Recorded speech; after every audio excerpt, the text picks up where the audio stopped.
surprisingly comfortable. There you go. Better life. Planned on videoing today, but I sat in something and I had to change into some shorts that were given to me by Matt, who's now wearing women's sweatpants. They look good on me though. So it should be a great session. Okay, so today I'm gonna do a bodybuilding type workout. I usually try to do them on Fridays, just because it kind of gives me something different to do, keeps me motivated to train, gives me something to look forward to. But it's not like your traditional bodybuilding where we're doing a bunch of sets, a bunch of reps. It's kind of more controlled and tempoed. Got Matt with me. I'll show you the workout here.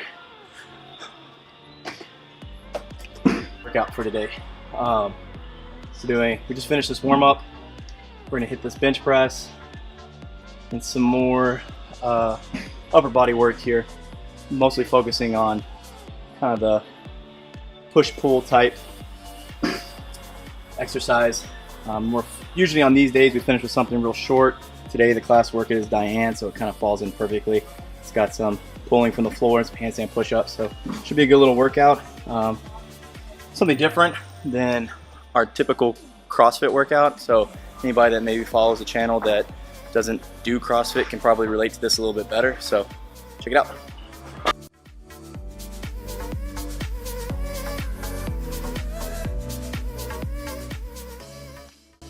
So we're hitting some bench press to start out our upper body day, a little bodybuilding stuff.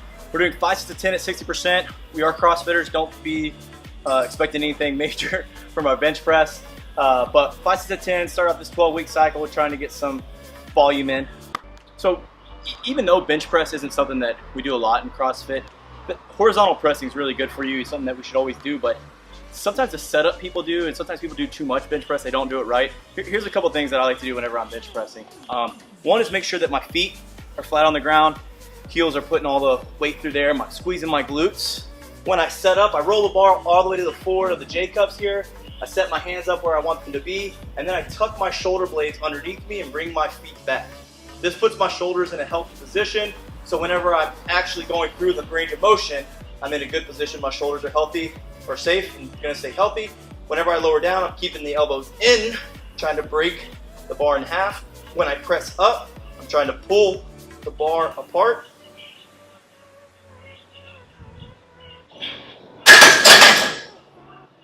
Main thing is, whenever you're pressing, you keep the shoulder blades back. Don't let your shoulders reach forward too much. That's how you end up with that bench press shoulder and a little pain up here. So shoulders pinch back, breaking the bar in half, pulling it apart on the way up. Keep your shoulders healthy. It may lower the amount of weight that you can do each time, but if you can keep that good form, you're gonna be able to bench press more often. You bench press more often, you're gonna lift more weight.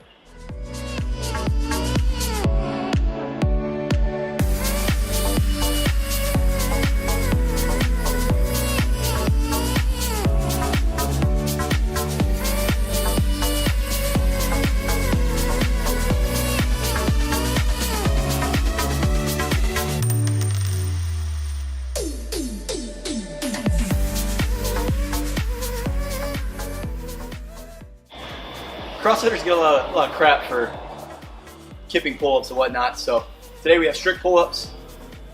If you can beat me, comment below, tag me in a video, and you can beat me in strict pull-ups.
Abby, What? What's your max set of pull-ups?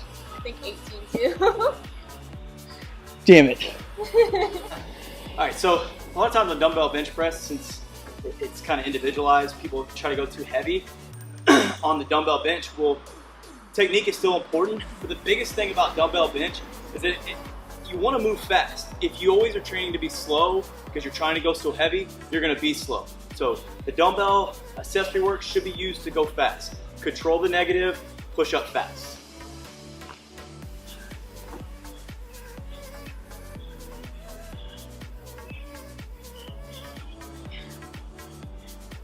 I have a cable machine. Sometimes you just kind of rig something up with the bands. Any type of rows, make sure you keep your shoulders back.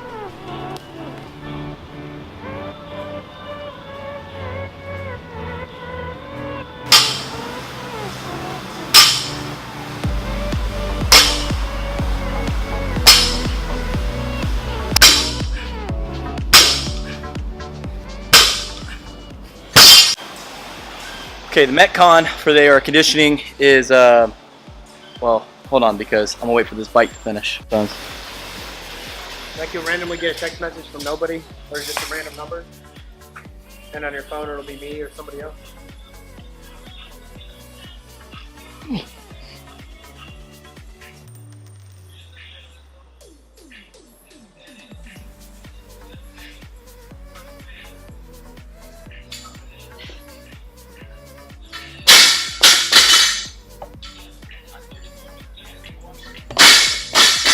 That's what you're hearing in the background, in case you hear something. All right, so our conditioning piece for today is Diane. It's a benchmark workout. It's 21:59 at deadlift and handstand push-ups. We tested it in January. Beginning of January. I didn't test it for whatever reason. Matt did. Matt did 3 minutes, 3 seconds. I think my best time somewhere in the 2-minute range. I don't know. I was pretty fit back then. So I'm kind of curious to see what it is now, but we're gonna try to get some good angles of it. Hopefully we both do decent, sub 3 minutes. Hopefully we go sub 3 minutes.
I didn't do very good at all.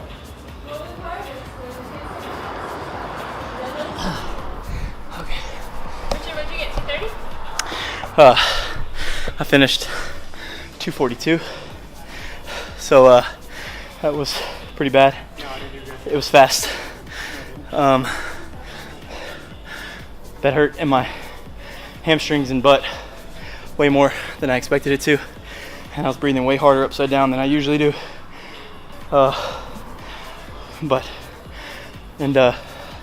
had to break up the 15s and the 9s in half on the deadlifts because it was burning. It wasn't that, I was kind of breaking down a little bit. I don't really know what I look like. Matt, sometimes it happens. You don't do as good as you think. But it's not about your score today. It's about how you come back from it tomorrow. But hope y'all like this day. A little upper body stuff, a little benchmark workout. It's a good workout. Catch you next time.